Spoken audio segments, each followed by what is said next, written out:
चलिए अभी जो अपना क्वेश्चन सॉल्व करना है वो डिस्क्रीट सीरीज़ में हम क्वार्टाइल डेविएशन और कोएफिशिएंट ऑफ क्वार्टाइल डेविएशन का प्रश्न सॉल्व करेंगे। अब एक क्वेश्चन दिया हुआ है, उसमें बताया गया था following data shows daily wages of 199 workers of A factory, find out quartile deviation and the coefficient of quartile deviation. अब इसमें क्वेश्चन दिया हुआ है, वेजेस दिया हुआ है 10 से लेके 100 तक 10 का डिफरेंस में, इच इंटरवल में आपका 10 का डिफरेंस होगा और नंबर ऑफ वर्कर्स दिया हुआ है। तो ये क्वेश्चन आप देख सकते हो, इसमें क्या दिया हुआ, वेजेस दिया हुआ है, नंबर ऑफ वर्कर्स दिया है। जो नंबर ऑफ वर्कर्स है that will be the frequency. So अभी हमेशा आपको याद है कि अगर हम क्वार्टाइल निकालते थे तो क्वार्टाइल में भी हम क्या करते थे, जो फ्रीक्वेंसी है उस फ्रीक्वेंसी का क्यूमुलेटिव फ्रीक्वेंसी निकाल लेते थे।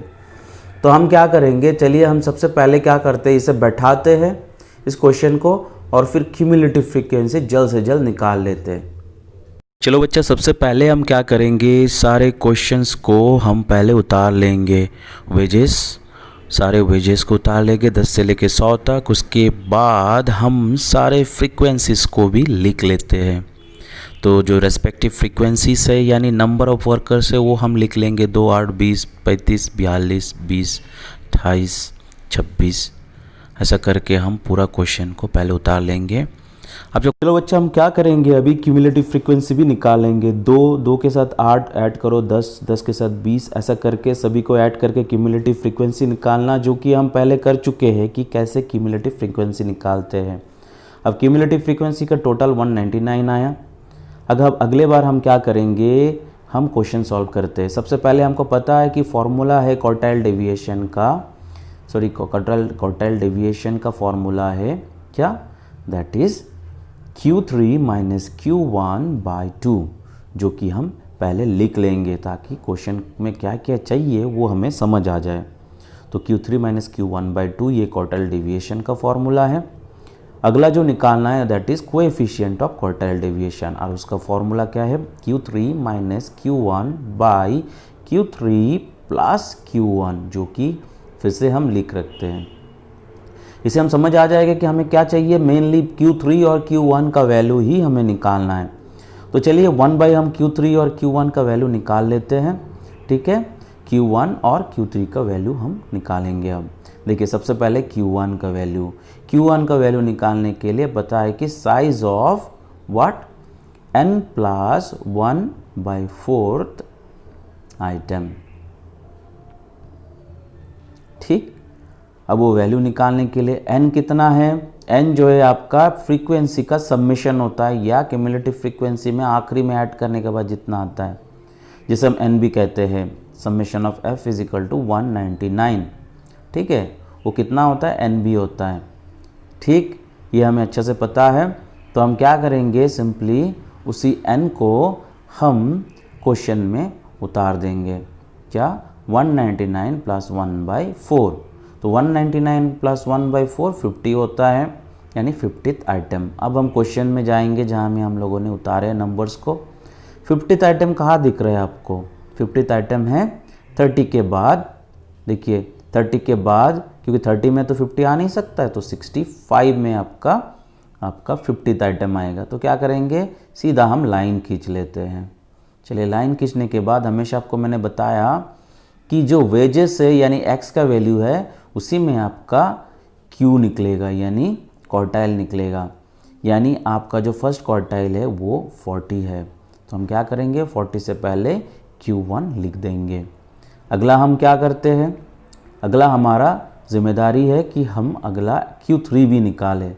तो Q3 निकालने के लिए फिर फॉर्मूला वही है, 3 × n+1/4 आइटम।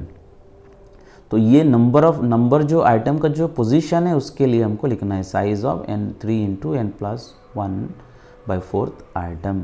तो सिंपली पता है पिछला बार क्या था, n+1/4 था 50, तो यहाँ में 3 से हम उसको मल्टीप्लाई कर देंगे, यानी क्या लिखेंगे, यहाँ में लिखना है 3 × 50 लिखेंगे। Q3 is equal to 3 × 50, that is 50th item, that is 150।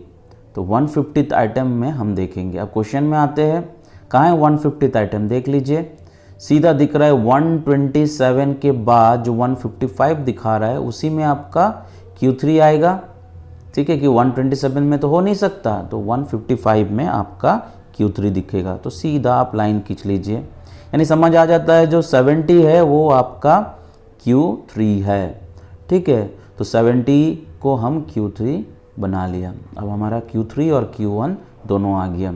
अब सिर्फ हम क्या करेंगे, फॉर्मूला में उतारेंगे। फॉर्मूला में क्या लिखेंगे, दैट इज़ Q1 आपका 40 निकला, Q3 70 निकला, ठीक। अब बस फॉर्मूला में पुटअप करते जाना है और हमें आंसर निकालते जाना है। तो पहले क्या था, Q3 माइनस Q1/2 आपका क्वार्टाइल डेविएशन का फॉर्मूला है।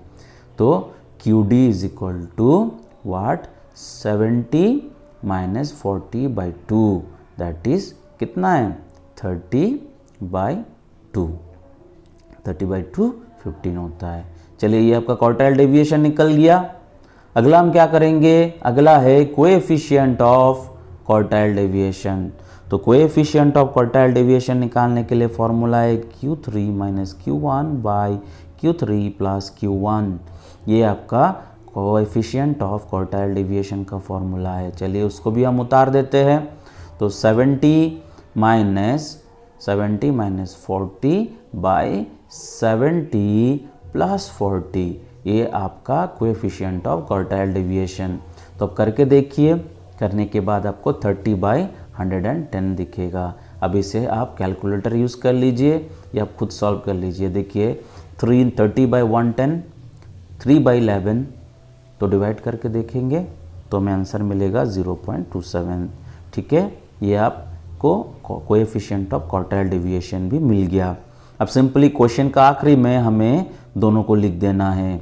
क्वार्टाइल डेविएशन क्या है, quartile deviation is equal to 15, ठीक है, और coefficient of quartile deviation is equal to 0.27। ये आपका आंसर आपको मिल गया। अगला हम क्या करेंगे, अगला क्वेश्चन हम सॉल्व करेंगे फ्रीक्वेंसी डिस्ट्रीब्यूशन सीरीज में क्वार्टाइल डेविएशन और कोएफिशिएंट ऑफ क्वार्टाइल डेविएशन निकालेंगे, ठीक है। चलिए आज के लिए इतना, कल हम फिर से दूसरा टॉपिक पकड़ेंगे फ्रीक्वेंसी डिस्ट्रीब्यूशन सीरीज में। चलिए इसे प्रैक्टिस करिए। Good bye.